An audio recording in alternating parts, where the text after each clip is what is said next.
Welcome to the Jill on Money Show. It is Friday, the 4th of July. Happy Independence Day to everyone. I know a lot of you are traveling or taking some time off. Congratulations. Well done. Today, I want to present an interview that we conducted 7 years ago. I know, it's crazy. That's a long time. It is with Ken Langone, who is the co-founder of the Home Depot. Now, at the time, he had written a book called Love Capitalism, and it was really a fun way to kind of get into how somebody builds a company and a career and all the twists and turns along the way. I really hope you will enjoy it because he is a great storyteller. So give it a listen. And of course, let us know if you've got any questions by going to jillonmoney.com and clicking the Contact Us button. Here is our interview with Ken Langone. You were born to Italian-American parents on the North Shore of Long Island. Yep. Who's first generation? Your grandparents or your parents? My parents are first generation. Your parents are first generation. Working class. Dad was a plumber? My father was a plumber. He went to the 8th grade. Yep. My mother worked in the school cafeteria. She went to the 7th grade. And you lived on what you sort of describe as like the bad side of the tracks in a nice town. It was where the poor people lived.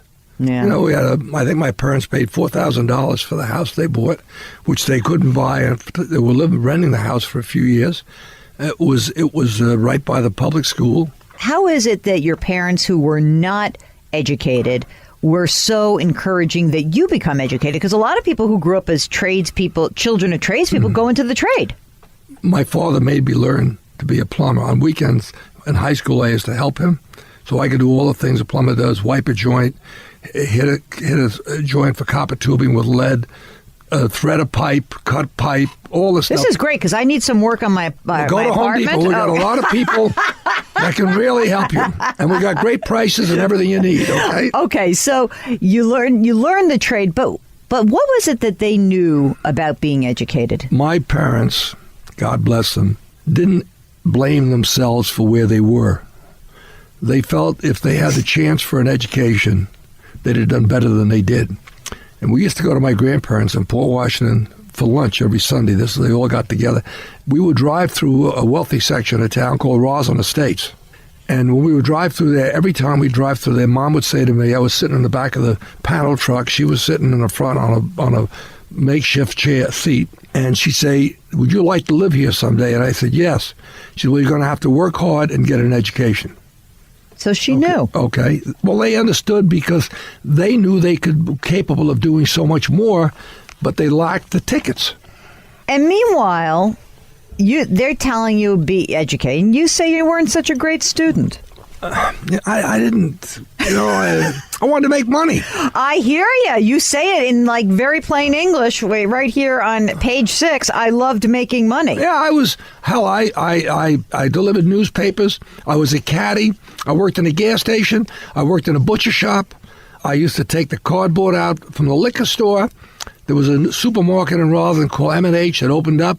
At the same time I was working for the butcher shop, which was a competitor. At nights, I was helping them set up the store without the butcher shop knowing I was working 2 jobs. I mean, it's interesting. You say, I was never academically curious, and I didn't apply myself at all. So, but you did say math came easy to you, so that was good. Numbers were just like that. Tell me about how you then headed to Bucknell University. How'd you get there? Understand that I did okay in high school. Numbers and me got along very well, and I still do. Mm-hmm. I had pretty much convinced myself that I wasn't a student. And I wanted to go in the Marine Corps in 1953 because the Korean War was still on. Mm-hmm. My brother was in the Army, my older brother. I only had one brother. And I took the position that this is what I wanted to do. Well, Eisenhower had different plans at the end of the war. Mm-hmm. So I said, what am I going to do? And I went to see friends of mine from Port Washington, Jim McNamara, J.R. Davis, Stan Cutler. They were at Bucknell. I went there, and it was house party weekend. And I said, geez, this is what you do in college. I could do this really well. This fits me. Yes, I can execute on this. So they had Saturday morning classes, and that Saturday morning, they said, look, we have to go to class. Why don't you go over and see the guy over in the building over there? He's the guy that lets people in. It was called the Registar. His name was George Faint. And I went over, and I'm sitting there, and he said, what are you waiting for? I said, well, my friend said I should come see you. What about it? I said, well, I'm in high school. You're a senior? I said, yeah, well, what are you going to do? I don't know. He said, well, come on in my office. So we talked for an hour. The following Thursday, I get a letter from him that if I want to come to Bucknell, he'd be happy to have me. That may be the best decision that anyone from Bucknell ever made. Now, the best decision anybody from Bucknell ever made, yeah, and it's in the book, was my economics professor, who wanted to know if anybody ever told me I was stupid. And I said, yes, everybody. And he said to me, you know the only sin? You believed it. And that's great advice. And he said to me, how you doing in your other classes? I said, about as bad as I'm doing in your class. He said, well, you know, you're going to be out of here in January. I said, yeah, I know that. And he said to me, is that what you want to happen? I said, no, I don't. He's okay. He said, I'll make a deal with you. I'll reach out to all your other professors. You promise me you'll work, give it everything you got, and we'll see if we can pull you out of this nosedive. And they did. It's something interesting to me that many people will say the difference between someone making it and not making it. I know you're involved in the charter school movement. Right. It can be anyone from a coach, a music teacher, an academic teacher who just says, hey, you, Ken, what's going on here? And they see something in you. Yeah, look, every place I look, I see people that I know have helped me to do what I've done. And in many cases have done more than I've done myself. And that is why you say you are not a self-made man. I am the furthest thing from a self-made man you'll ever know. Okay, and my regret on that, not regret, I hope I didn't, I don't know how many hundreds of names there are in there, but I hope I didn't leave anybody out. But if I did, it was a bad memory, not that they didn't participate. Let's talk a little bit about how you left college and you said you're going to go, it's like where the bank robber goes. He's going to go to the bank. That's where the money is. Right. You said the money's in Wall Street. So you graduate and you go talk to some folks. I do love this advice from Maurice Hart. And he says, quote, let me tell you the lay of the land. We have Jewish firms for Jewish kids. We have WASP firms for WASP kids. The Irish, we make the clerks. We put them on the floor of the stock exchange. Italian kids like you, we put in the back office. What'd you think when you heard that? I didn't appreciate the fact that it was discrimination. But I knew one thing. I made my mind up. That ain't going to hold me back. You have no idea the price we're paying for our entitlement system in America. Not the money, but the number of people that don't get a chance to develop self-respect by doing it for themselves. You got to respect yourself first before you're going to respect anybody else. Somebody who has no respect for themselves has a difficult time seeing good in somebody else. I view that more as an opportunity than as a setback. So I want to talk a little bit about how you did get into Wall Street selling securities, and that was in the early 60s, and talk a little bit about what you did and how you then ultimately met Ross Perot. Okay.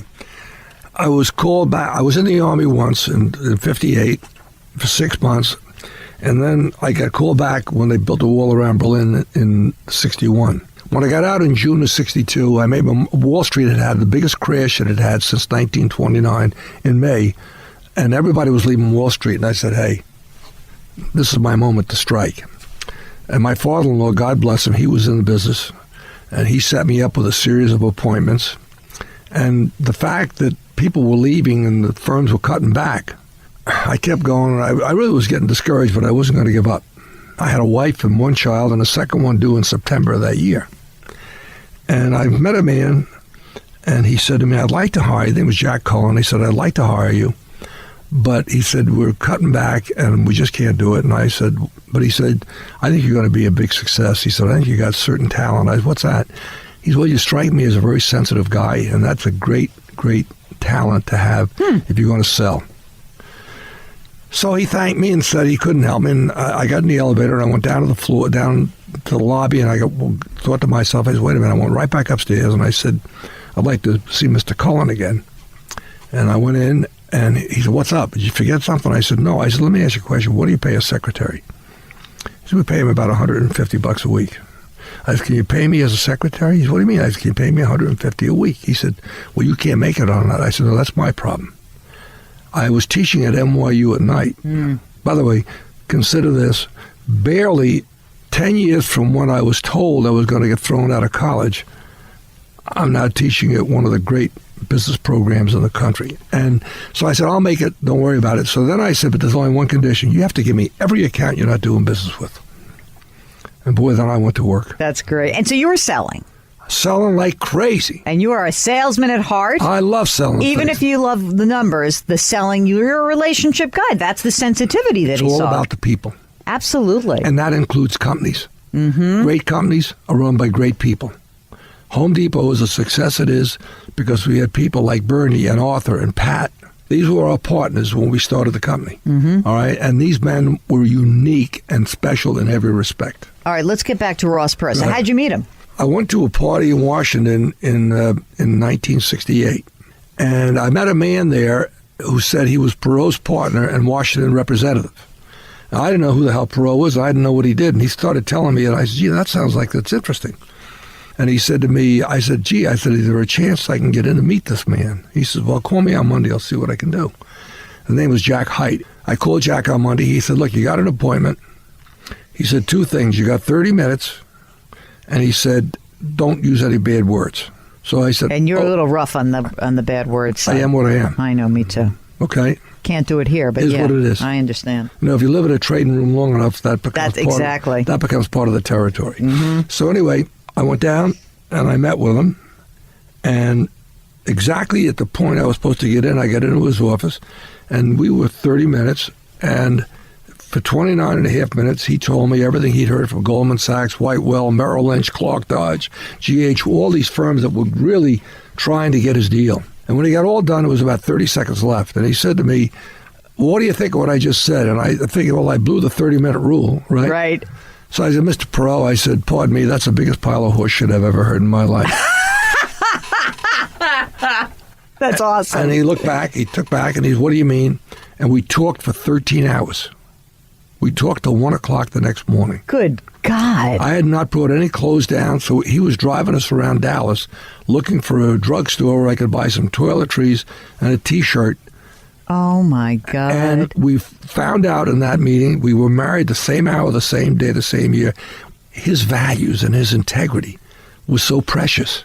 And I said to him, I said, I'll never throw a curve at you. And he said, I was going to make a decision by Friday. This was Wednesday. He says, I'm going to put it off. He said, let's get to know each other better. So over 3 months, he played with my head a couple of times. One time he called me and said, he said, Ken, the thing that bothers me about you is you don't show your enthusiasm very well. I said, what? I'll be down there in 5 minutes. Right. You think that this thing, which is basically builds like the electronic infrastructure for big municipalities. No, what they did was they ran data processing operations. They weren't called outsourcing then, but that's what they were.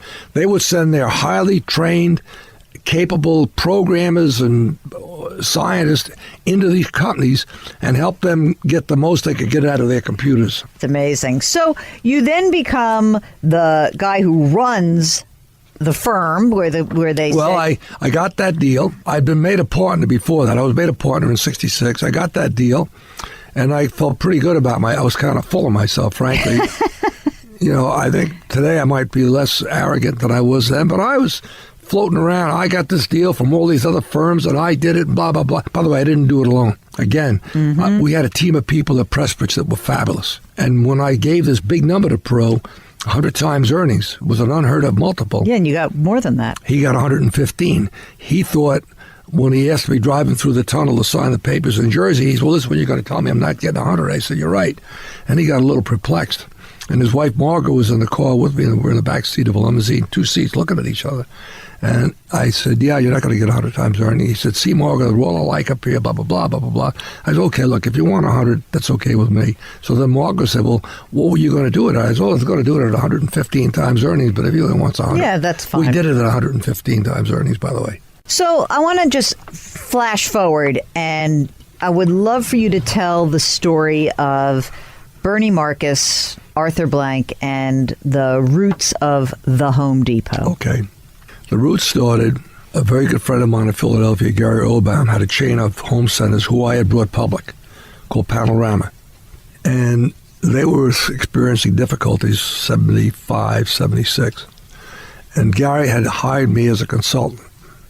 And we were in his office one day, and I said, look, we ought to have a model. If we're going to fix this, we got to look who's the best out there. Now, the home center industry then was regional.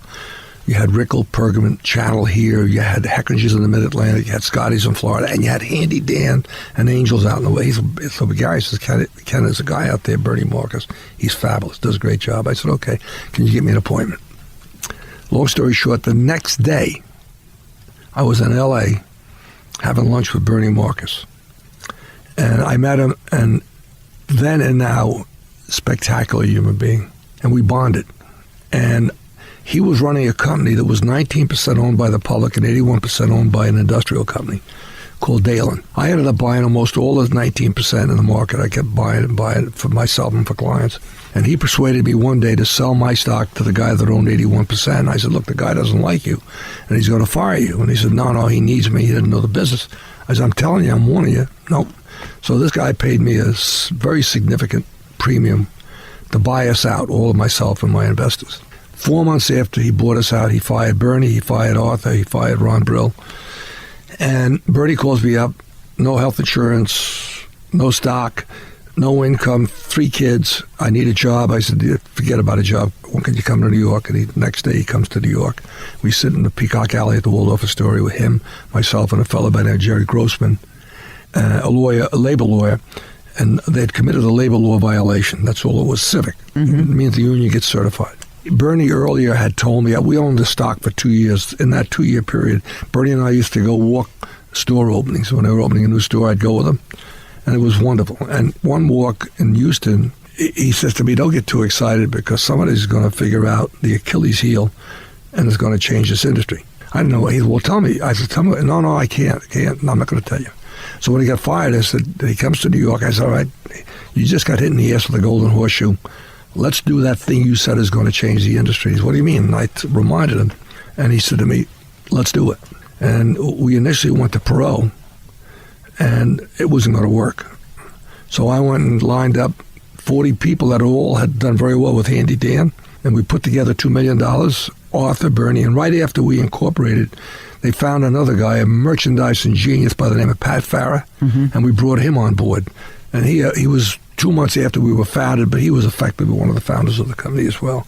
And the rest is history. So one thing that I found interesting was that started with the aim was to open 4 stores in Atlanta. 2 of them opened, but it was not smooth. Hell, early on, Bernie was standing in front of the store offering people $1 if they would walk in and look what was in the store. And why do you think that was? Because the concept was so new? Yeah, it was brand new. And you had this huge, and we had challenges. We didn't have a lot of money. And so when they were negotiating with the vendors, we got the vendors, because we didn't want to have empty shelves, they gave us empty boxes with their labels on them. So people thought we had all this merchandise and all the overheads. It was air. So when did you have the sense that it was going to really be as big as it became? What was the beginning when you were sitting? When Bernie got fired. Talk about that. Look, Bernie is fabulous. And I knew Bernie was going to be a big success. And Bernie knew the business. Bernie had a great knack for having good people around him. That's critical. Mm-hmm. So I had a good start there, and Bernie had, and we still have, a very close relationship. Mm-hmm. We had to persuade Arthur to come. He was not sure he wanted to do it. Pat Farah was running his own store, which was doing very well in terms of physically, but financially it was a disaster. And eventually he had to bankrupt it.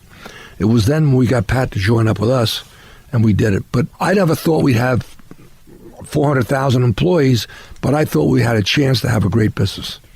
So I want to talk a little bit about, I want to kind of finish the Home Depot section just by talking a little bit about how you have these founders. Obviously, it's getting big. There's different skill sets of starting something and being entrepreneurial and running a mature organization. So talk a little bit about finding Arthur's successor. Okay. Bernie, Arthur, and I had agreed that we didn't have anybody in the company that if something happened to Arthur. So we hired Heidrick and Struggles.